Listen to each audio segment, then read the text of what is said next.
নমস্কার। বিজ্ঞান প্রসঙ্গের আজকের অনুষ্ঠানে আপনাদের সকলকে স্বাগত। আজকে আমরা আমাদের এই বিজ্ঞান প্রসঙ্গের একটা এমন বিষয় রেখেছি যেটাতে আপনারা ভাববেন যে কোয়ান্টাম মেকানিক্স, সেটা তো একটা সময় থিওরি হিসেবে ভাবা হতো, কিন্তু সেই কোয়ান্টাম মেকানিক্স এখন প্রযুক্তির জায়গায় পৌঁছে গেছে। কোয়ান্টাম মেকানিক্সকে ব্যবহার করে তৈরি হচ্ছে কোয়ান্টাম কম্পিউটার। আসলে সারা পৃথিবী এখন প্রযুক্তিকে উন্নত থেকে উন্নততর করার চেষ্টায় রত হয়ে গেছে, এবং সেই চেষ্টার ফল হিসেবেই আসছে কোয়ান্টাম কম্পিউটার। আমরা চেষ্টা করছি, কম্পিউটার যখন প্রথম এসেছিল তখন আমরা বিভিন্ন ডেটা, সেটাকে একটা নির্দিষ্টভাবে সেগুলোকে জোগাড় করা, সেই প্রসেসের মধ্যে ছিলাম। কিন্তু কোয়ান্টাম কম্পিউটারের মাধ্যমে অনেক অনেক ডেটা, অনেক অনেক তথ্য, কিন্তু কম কম সময়, এই জায়গাটার ওপরে বেশি জোর দেওয়া হলো। তথ্য প্রচুর, সময় কম। সেইভাবে আমরা চেষ্টা করলাম অনেক জটিল প্রশ্নের সমাধান খুঁজতে, আর সেই জায়গাটা থেকেই, সেইটা নিয়ে আলোচনা করতেই আজকে আমাদের বিজ্ঞান প্রসঙ্গের বিষয় কোয়ান্টাম কম্পিউটারের খুঁটিনাটি। আর এই বিষয়ে কথা বলতে আমাদের সঙ্গে উপস্থিত আছেন যে বিশিষ্ট অতিথি, চলুন একটু আলাপ করিয়ে দিই তার সাথে। আমাদের সঙ্গে রয়েছেন অধ্যাপক সৌরভ পাল, প্রাক্তন ডাইরেক্টর, আইজার, কলকাতা। আপনাকে স্বাগত দূরদর্শনের পক্ষ থেকে। ধন্যবাদ। অধ্যাপক পালের অনেকগুলো পরিচয় আছে। প্রাক্তন director, NCL Pune, chairman of chemical council, bureau of Indian standard, এবং অবশ্যই ভাটনাগর এবং ন্যাশনাল একাডেমি ফেলো পুরস্কার প্রাপ্ত। এরকম একটা একজন অতিথিকে আমাদের মধ্যে পেয়ে আমরা সত্যিই গর্বিত। আমরা অনুষ্ঠানের প্রথমেই একটু জেনে নেব, কারণ হচ্ছে প্রত্যেকটা শুরুর একটা শুরু থাকে। কোয়ান্টাম কম্পিউটার এরও একটা কিন্তু শুরু আছে। সেই শুরুটা ঠিক কি, এবং অবশ্যই তার চ্যালেঞ্জ কি, তার থেকে আমরা কি কি সুবিধা পেতে পারি, সেটাই একটু ছোট করে। কোয়ান্টাম কম্পিউটিংয়ের ধারণার সূত্রপাত হয় 1980-র দশকের শুরুতে।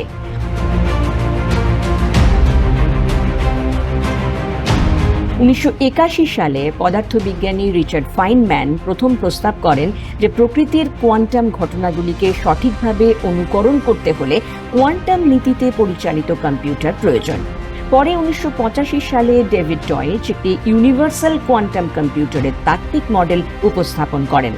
1994 সালে পিটার শোয়ের উদ্ভাবিত অ্যালগরিদম দেখিয়ে দেয় যে কোয়ান্টাম কম্পিউটার কিছু জটিল গাণিতিক সমস্যা প্রচলিত কম্পিউটারের তুলনায় অনেক দ্রুত সমাধান করতে পারে।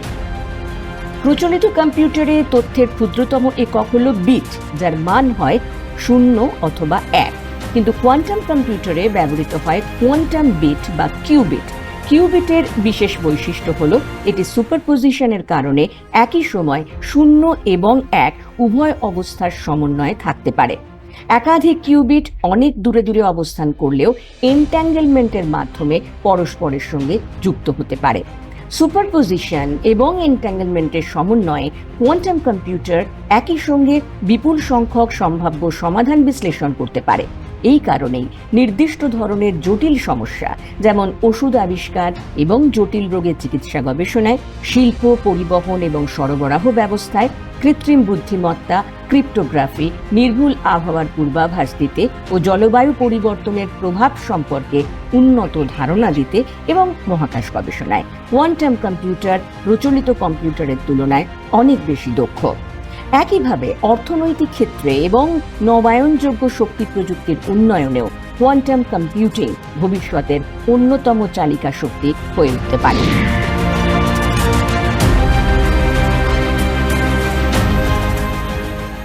তবে এই প্রযুক্তির কিছু চ্যালেঞ্জও রয়েছে। কোয়ান্টাম কম্পিউটার নির্মাণ অত্যন্ত ব্যয়বহুল, এর পরিচালনার জন্য বিশেষ পরিবেশ প্রয়োজন, এবং তথ্যগত ত্রুটি নিয়ন্ত্রণ করা এখনও বড় একটি প্রযুক্তিগত চ্যালেঞ্জ। এছাড়া দক্ষ গবেষক ও প্রকৌশলীর সংখ্যা এখনো সীমিত। সব সীমাবদ্ধতা সত্ত্বেও কোয়ান্টাম কম্পিউটিংকে আগামী দিনের অন্যতম যুগান্তকারী প্রযুক্তি হিসেবে বিবেচনা করা হচ্ছে। বিশ্বের বিভিন্ন দেশ এই প্রযুক্তির গবেষণা ও উন্নয়নে বিপুল বিনিয়োগ করছে। এই প্রযুক্তি সম্পর্কে সচেতনতা বৃদ্ধি, গবেষণায় বিনিয়োগ এবং দক্ষ মানব সম্পদ গড়ে তোলা ভবিষ্যতের জন্য অত্যন্ত গুরুত্বপূর্ণ। শুনলাম আমরা কোয়ান্টাম কম্পিউটিং সম্পর্কে ছোট্ট করে বিষয়টা ঠিক কি। এবার আমাদের যিনি বিশিষ্ট অতিথি আমাদের সঙ্গে রয়েছেন অধ্যাপক পাল, তার কাছ থেকে সোজাসুজি জেনে নেব কোয়ান্টাম কম্পিউটার বলতে অধ্যাপক পাল আমরা ঠিক কি বুঝি। প্রথমত আমি আপনাকে ধন্যবাদ জানাচ্ছি, দূরদর্শন বাংলাকে ধন্যবাদ জানাচ্ছি। কোয়ান্টাম কম্পিউটিং প্রথমত জানাই যে ক্লাসিক্যাল কম্পিউটিং, আপনি অলরেডি বললেন, ক্লাসিক্যাল কম্পিউটিং এর থেকে আলাদা। কোথায় আলাদা? ক্লাসিক্যাল কম্পিউটিং বিটসের উপরে চলে, আপনি বললেন 0 কিংবা 1, কিন্তু কোয়ান্টাম মেকানিক্স শিখিয়েছে যে পার্টিকেলও হতে পারে, কিন্তু আবার ওয়েভও হতে পারে। এই ওয়েভটা হচ্ছে সুপারপজিশন অফ স্টেটস, মানে বিভিন্ন স্টেটের সুপারপোজড মিশ্রণ। সুতরাং 0 আর 1 দুটো বিট, কিন্তু এর বহু মিশ্রণ হতে পারে 0 আর 1 এর, সেগুলো সুপারপজিশন হয়ে যাবে। যে মুহূর্তে আমরা মেজারমেন্ট করতে যাব, কিছু একটা নির্ধারণ করতে যাব, তখন ওটা কিন্তু পার্টিকেল হয়ে যাবে, তখন হয় 0 নয়তো 1। কিন্তু অন্য সময়ে এটা 0 1 এর বহু রকম ভাবে যে সুপারপোজ হতে পারে, বহু রকম ভাবে যে আমরা জড়িয়ে রাখতে পারি, কম্বিনেশন হতে পারে, সেটা স্টেটগুলো থাকতে পারে। এই বহু রকমের কম্বিনেশনের জন্যই কোয়ান্টাম কম্পিউটারের কিউবিট, এটাকে কিউবিট বলে, এটার পাওয়ার সামান্য যে বিটস তার থেকে অনেক বেশি, কারণ অনেক অনেক ভাবে এর মিশ্রণ হতে পারে 0 আর 1 এর, এবং ওই সমস্ত ভাবে যে মিশ্রণ হতে পারে ওগুলোই এক একটা প্রসেসর হয়ে যাবে।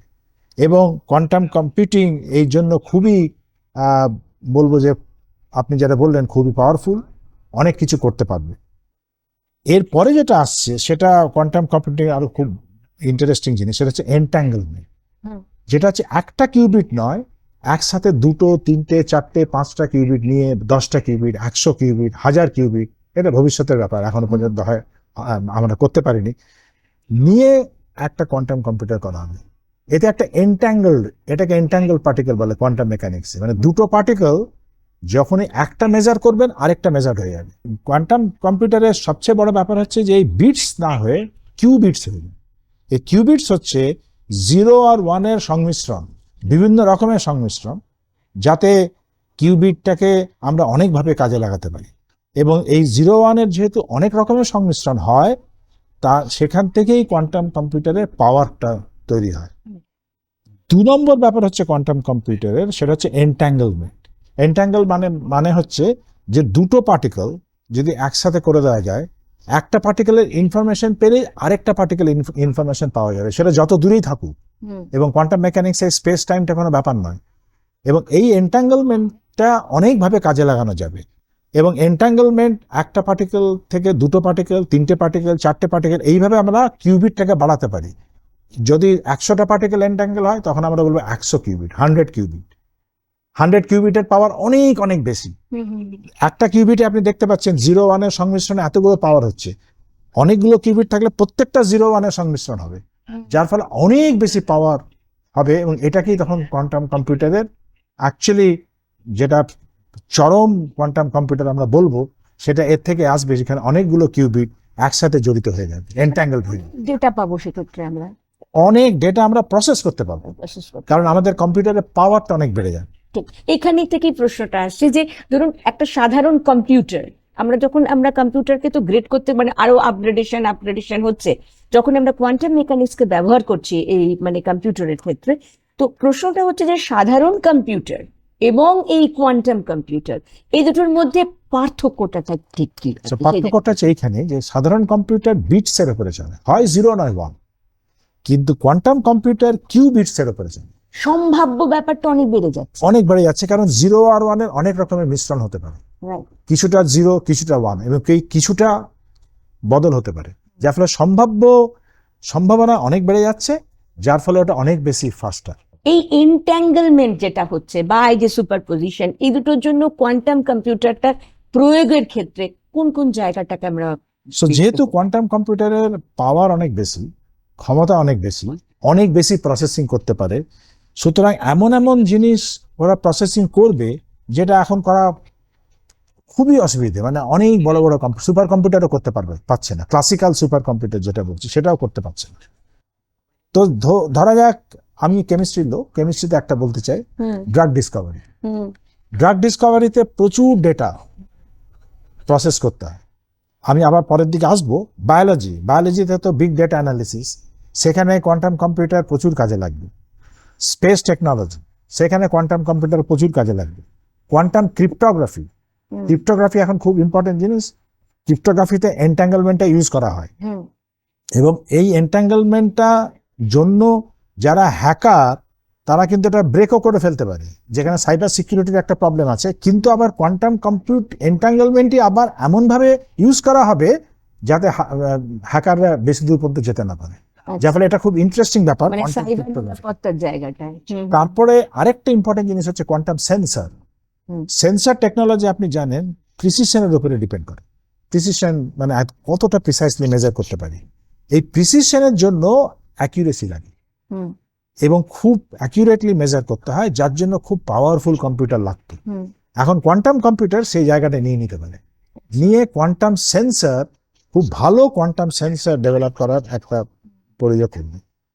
এবং বড় বড় প্রবলেম যেমন স্পেস, তারপরে ড্রাগ ডিসকভারি, সরবরাহের ক্ষেত্রে ডেফিনেটলি একটা ট্রান্সপোর্টেশন, সাপ্লাই চেইন। এখন গ্লোবাল সাপ্লাই চেইন খুব বড় কম্পিউটারের উপর ডিপেন্ড করে। গ্লোবাল সাপ্লাই চেনে খুব উপকার হবে। এবং এই ধরনের যেখানেই প্রচুর ডেটা লাগছে।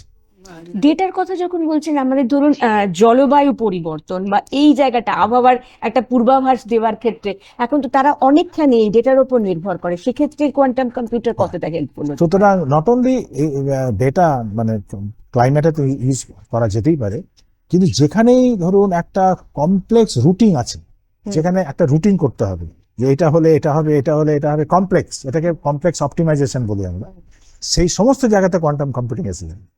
ক্লাইমেটে তো এটা অবভিয়াস যে কোয়ান্টাম কম্পিউটিং, আজকে তো ক্লাসিক্যাল কম্পিউটার দিয়েও ক্লাইমেট অনেকটা করছে, কোয়ান্টাম কম্পিউটিং আরো অনেক কিছু হবে। কিন্তু এই যেখানে রুটিন আছে সেখানে কোয়ান্টাম কম্পিউটিং এসে যাবে। সো বেসিক্যালি আমি যেটা বলতে চাইছি, কোয়ান্টাম কম্পিউটারিং একটা বড় অ্যাপ্লিকেশন এরিয়া হচ্ছে অপটিমাইজেশন, কমপ্লেক্স অপটিমাইজেশন, যেখানে খুব অপটিমাইজ কোনটা সবচেয়ে ভালো রুটিন। অপটিমাইজেশন মানে কি, যেখানে সবচেয়ে ভালো রুটিন সেটা বার করা। এটা খুব কমপ্লেক্স প্রসেস। এটা যদি আমরা ট্রায়াল এন্ড এরারে করি প্রচুর সময় লাগে, এবং এই প্রচুর সময় লাগলে অনেক জায়গাতে ট্রায়াল এন্ড এরারও করতে হতে পারে, এবং সেক্ষেত্রেও কোয়ান্টাম কম্পিউটার প্রচুর কাজে দেবে যেটাকে তাড়াতাড়ি করে আনার জন্য। সেটা একটা খুব বড় উপকারিতা আছে। আমরা একটা জিনিস আমরা দেখতে পেলাম, যেটা অধ্যাপক বললেন, যে কমপ্লেক্স অপটিমাইজেশন, যেটা বিভিন্ন তার প্রয়োগগুলো বললেন, এবং সেখানে অবশ্যই আসবে মহাকাশ গবেষণার কথা, সেখানে অবশ্যই আসবে এআই এর কথা, যে এআই নিয়ে, আর্টিফিশিয়াল ইন্টেলিজেন্স নিয়ে আমরা সারা পৃথিবী এখন তোলপাড়, আর তার সেখানে অ্যাপ্লিকেশনটা কি হতে পারে, এবং অবশ্যই কেমিস্ট্রি, যেটা একেবারে অধ্যাপক পালের একটা নিজস্ব জায়গা, সেই জায়গাটা যদি একটুখানি আমাদেরকে বলেন। প্রথমে আমি এআই এর ব্যাপারটা একটু বলবো। এআই এর সাথে এআই তো খুবই একটা এখন ইম্পর্টেন্ট সাবজেক্ট, কিন্তু এআই খুব ভালো কাজ করে যখন অনেক ডেটা ওকে দেওয়া হয়, অনেক ডেটা যখন প্রসেস করা হয়, তখন এআই এর যে আউটকামটা সেটা অনেক বেশি রিলায়েবল হয়। মানে অ্যাকচুয়ালি বলা যায় যে এআই যা যা আমরা পাচ্ছি সেটাকে আমরা বিশ্বাস করতে পারি, কিন্তু তার জন্য ডেটাটা খুব ইম্পর্টেন্ট। এআইকে যদি কম ডেটা দেওয়া হয়, সেই কম ডেটা থেকে কিন্তু ও ভালো আউটকাম দিতে পারবে না।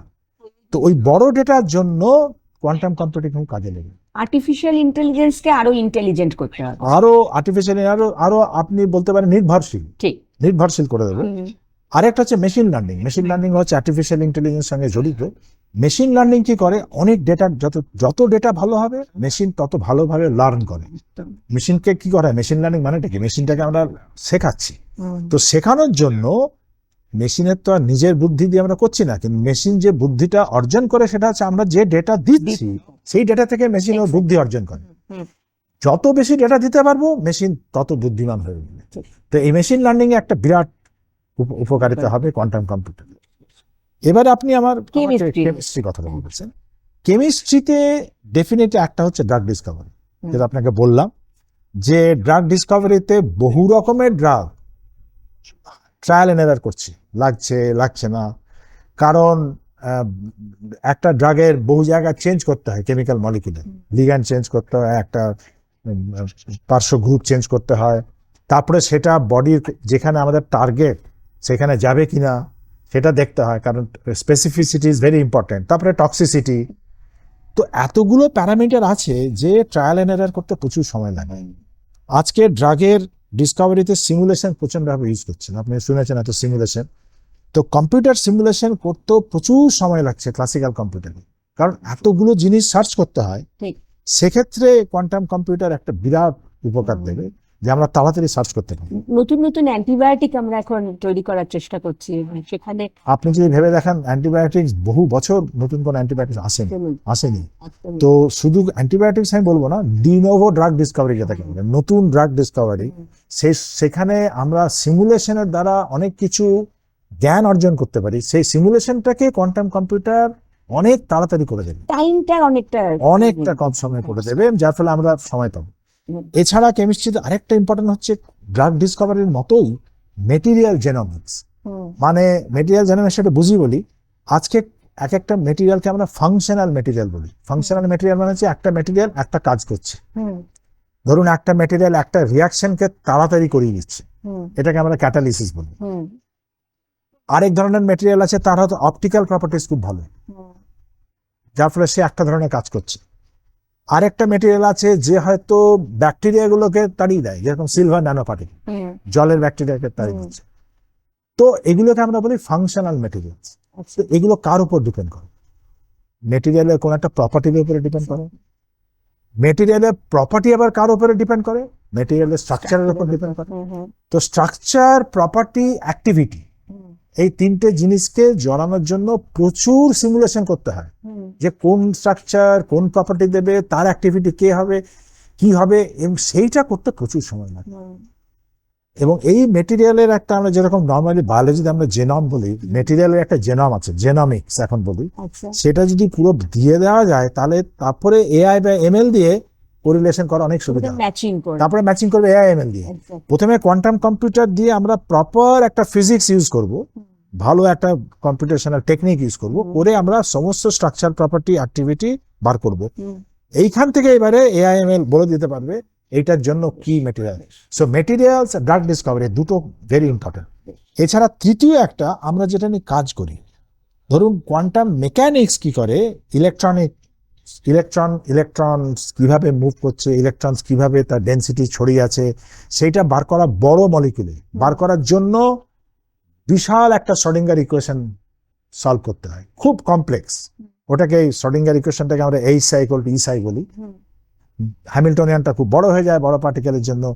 এই সলভ করাটা ইভেন মোটামুটি ভাবে সলভ করতে প্রচুর সময় লাগে, এতই সময় লাগে যেটা আমরা ধরুন 100, 200, 300 অ্যাটমের বেশি আমরা সলভ করতে এখনো পারছি না, মানে ইভেন ছোটখাটো অ্যাপ্রক্সিমেট মেথড দিয়ে। এইটাই আমরা এখন অনেক বড় মলিকুলে অনেক অ্যাকুরেটলি সলভ করতে পারবো। ইলেকট্রনিক স্ট্রাকচার যেটাকে বলি, ধরুন প্রোটিনে এখনো আমরা কোয়ান্টাম মেকানিক্স ইউজ করি না প্রোটিনের স্ট্রাকচার বার করতে। আমরা যেটা ইউজ করি সেটাকে বলা হয় classical force field based methods, মানে classical potential, quantum potential use করি না, সেইটা এখন আমরা করতে পারবো প্রোটিনে। এবং এইটা, এই যে আলফা ফোল্টল করেছিল এরা কিন্তু এআইএমএল, কিন্তু এটা ক্লাসিক্যাল সিমুলেশন। এইবারে কোয়ান্টাম সিমুলেশন এবং এআইএমএল দিয়ে অনেকটা উপর উঠে যাবে, এবং সেটা একটা খুব বায়োলজি, কেমিস্ট্রি দুটোতে প্রচুর কাজে লাগে। বায়োলজি, কেমিস্ট্রি, ফিজিক্স একেবারে একজন আর একজনের সঙ্গে হাত মিলিয়ে এগিয়ে চলছে, এবং সেইভাবেই প্রযুক্তি এগিয়ে চলছে। কিন্তু সব ভালোর মধ্যেও তো কিছু খারাপ থাকেই। কি ধরনের চ্যালেঞ্জ এই মুহূর্তে কোয়ান্টাম কম্পিউটারের সামনে? চ্যালেঞ্জ তো অনেক আছে। কোয়ান্টাম কম্পিউটিং কাজ করে কিভাবে, আপনি হয়তো, মানে আপনাকে বলতে পারি আমি, যে অনেকগুলো অ্যাটম তৈরি করার জন্য, কিউবিট যেটাকে বললাম আমরা, সেটা হচ্ছে অনেক অ্যাটম বা প্রোটনস, এরা খুব কাছাকাছি আলট্রা কোল্ড অ্যাটমসফিয়ারে থাকতে হবে। এই আলট্রা কোল্ডটা একটা বিরাট বড় প্রবলেম, এবং সেটাকে আমরা কিউবিট, এই কিউবিটগুলো নর্মাল সেমিকন্ডাক্টর টাইপের নয় যেটা কম্পিউটারে ইউজ করা হয়। এই ধরনের কিউবিট বানাতে প্রচুর রিসোর্স লাগে। এক তো এনভায়রনমেন্ট লাগবে, ওরকম একটা অ্যাটমসফিয়ার লাগবে, ক্রায়ো অ্যাটমসফিয়ার। তারপরে আবার এনট্যাঙ্গেল করা, অনেকগুলো কিউবিটকে একসাথে এনট্যাঙ্গেল করা, এটা একটা ইঞ্জিনিয়ারিং চ্যালেঞ্জ, যেটা এখনো আমাদের দেশে আমরা ভালোভাবে সলভ করতে পারিনি। বেসিক কিউবিট বিদেশ থেকে আমরা অনেকগুলো কিউবিট কিনে আনছি, তারপর আমরা এখানে অ্যাসেম্বল করি। তো এইটা একটা বড় চ্যালেঞ্জ থাকবে, যে কিউবিটগুলো বানানো, এবং অনেকেই এই চ্যালেঞ্জটা নিয়েছে আমাদের দেশে। আপনি জানলে এটা খুশি হবেন যে আমাদের গভর্নমেন্ট, সরকারও এখন ন্যাশনাল কোয়ান্টাম মিশন করেছে। ডিএসটি, এএনআরএ, ডিবিটি, সিএসআইআর সব জায়গাতে এখন কোয়ান্টাম মিশন করছে। এই কোয়ান্টাম মিশনের অনেকগুলো উদ্দেশ্য। একটা হচ্ছে যে কিউবিট বানানো, কম্পিউটার বানানো, কোয়ান্টাম কম্পিউটার বানানো। তারপরে এইটাকে কি করে অ্যাপ্লিকেশন করা যাবে, অ্যাপ্লিকেশন এরিয়াটাকে ইউজ করা। তৃতীয় জিনিস যেটা আমি বলতে চাই সেটা হচ্ছে কোয়ান্টাম কম্পিউটারের চ্যালেঞ্জ হচ্ছে যে আপনি ওই কোয়ান্টাম কম্পিউটারটাকে ইউজ করতে পারবেন যদি ওর অ্যালগরিদমটা ঠিক করে লেখেন। ক্লাসিক্যাল অ্যালগরিদম, ওই আপনি যে সোর্সের কথা বললেন, ওইগুলো অ্যালগরিদম। ওই অ্যালগরিদমটাকে কোয়ান্টাম অ্যালগরিদম হতে হবে, তাহলে কোয়ান্টাম কম্পিউটারটার অ্যাকচুয়ালি আরো ভালোভাবে উপযোগ করা যাবে। আপনি একটা ক্লাসিক্যাল অ্যালগরিদম দিয়েও কোয়ান্টাম কম্পিউটারে আপনার প্রোগ্রাম চালাতে পারেন, কারণ এগুলো সবেতে একটা ভেতরে প্রোগ্রাম তো রয়েছে, প্রোগ্রামটাতে কেউ লিখছে, অ্যালগরিদম আছে, আপনি চালাতে পারেন। কিন্তু যদি আপনি কোয়ান্টাম অ্যালগরিদম ইউজ করেন তাহলে এই জিনিসটা আরো ফাস্টার হয়ে চলবে।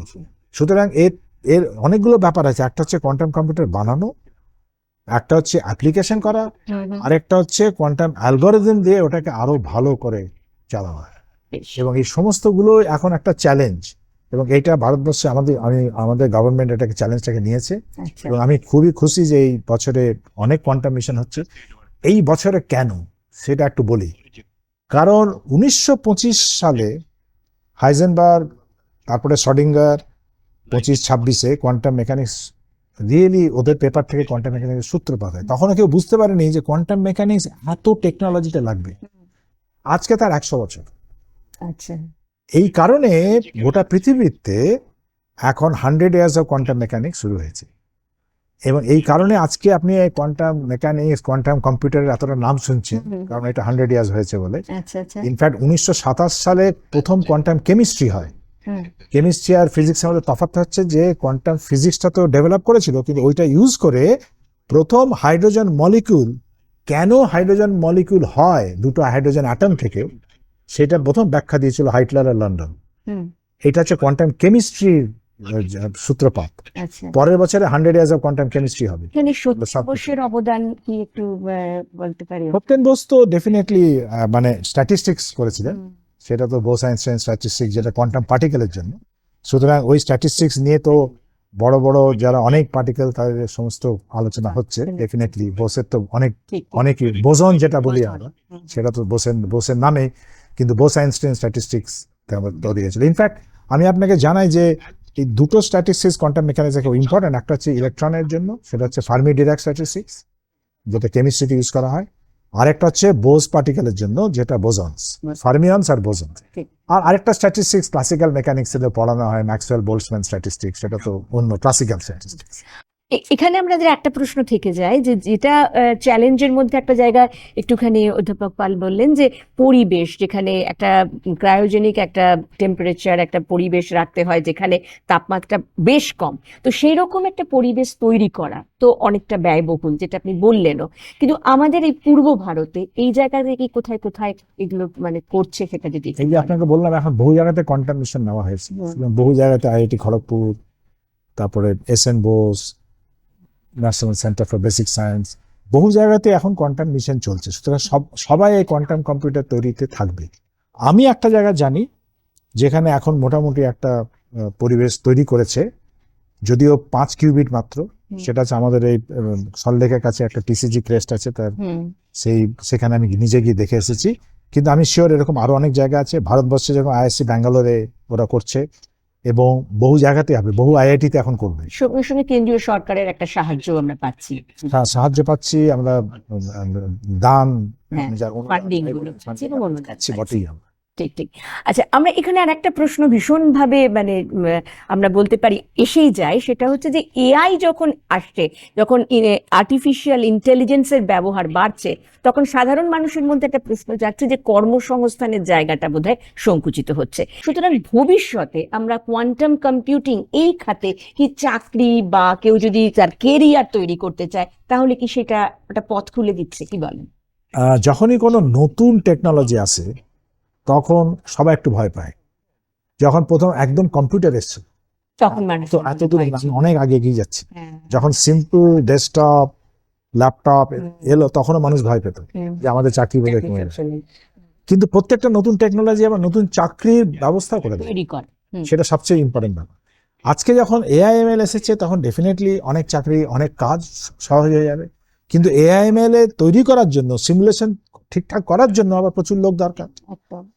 সেরকম ভাবে যদি কোয়ান্টাম কম্পিউটার দেখেন, প্রচুর লোক দরকার, কোয়ান্টাম কম্পিউটার বানাতে হবে। এই যে আমি বললাম যে এই বানানোটা তো হচ্ছে না আমাদের দেশে সেরকম ভাবে, তো বানানোর জন্য লাগবে কোয়ান্টাম অ্যালগরিদম, যেটা বললাম লিখতে, সেটার জন্য লাগবে অ্যাপ্লিকেশন করাটা। তাও আপনি বলতে পারেন যে একটু রুটিন, আমি বলছি না ওটা রুটিন, কিন্তু অ্যাটলিস্ট অ্যাপ্লিকেশন করা যাবে লোক দিয়ে। কিন্তু এগুলো বানানোর জন্য, নতুন বানানোর জন্য তো প্রচুর নতুন লোক লাগবে, এবং সেটা খুব কম জায়গাতে হচ্ছে। আমি আপনাকে টিসিজি টেস্টের কথা বললাম, খুব কম জায়গাতে এরকম কোয়ান্টাম টেকনোলজি সেন্টার আছে ভারতবর্ষে এখন। আইআইটি গুলোতে এখন করছে, অনেক আইআইটি গুলোতে, আইআইএসসি তে করেছে। আমি রিসেন্টলি আরেকটা প্রাইভেট ইউনিভার্সিটিতে গিয়েছিলাম, ওড়িশাতে কিট ইউনিভার্সিটি, সেখানে একটা সেন্টার ফর কোয়ান্টাম টেকনোলজি করছে ওরা। তো টিসিজি টেস্টটা তো ভালোই বানাচ্ছে, কিন্তু এগুলো সমস্ত তৈরি করতে হবে। তৈরি করতে গেলে লোক কোথায়? এবং একটা বড় সমস্যা এখানে হচ্ছে, চাকরি নেই তা নয়, প্রপার লোক পাওয়া যাচ্ছে না। দক্ষতার অভাব। সুতরাং কেউ যদি এগুলো ভালো করে শিখে আসে, তাতে প্রচুর চাকরি কোয়ান্টাম কম্পিউটারের জন্য। এবং এটা আমি বলবো যে কোনো টেকনোলজির জন্য ভয় পাওয়ার কোনো কারণ নেই যে চাকরি চলে যাবে, এবং এই টেকনোলজি নতুন চাকরির ব্যবস্থা করে দেয়। নিজের নলেজটাকে যদি বাড়ানো যায়, নিজেকে যদি দক্ষ হিসেবে তৈরি করা যায়, তাহলে কিন্তু যে কোনো জায়গাতেই কিন্তু কেরিয়ার তৈরি করা যেতে পারে। সেখানে কিন্তু মনে হয় না যে কর্মসংস্থান সংকুচিত হতে পারবে। শুধুমাত্র দরকার যেটা, নিজেকে দক্ষ তৈরি করা। 100 বছরে পদার্পণ করেছে এই কোয়ান্টাম ফিজিক্সের এই বছরে। আমরা এই জন্য এত বেশি এই নিয়ে কথাবার্তা হচ্ছে, এবং আমাদের বিজ্ঞান প্রসঙ্গেতেও আমরা এই আলোচনাটা করলাম কোয়ান্টাম কম্পিউটিং নিয়ে। অধ্যাপক পাল, অনেক ধন্যবাদ আপনাকে দূরদর্শনে আসার জন্য। ধন্যবাদ।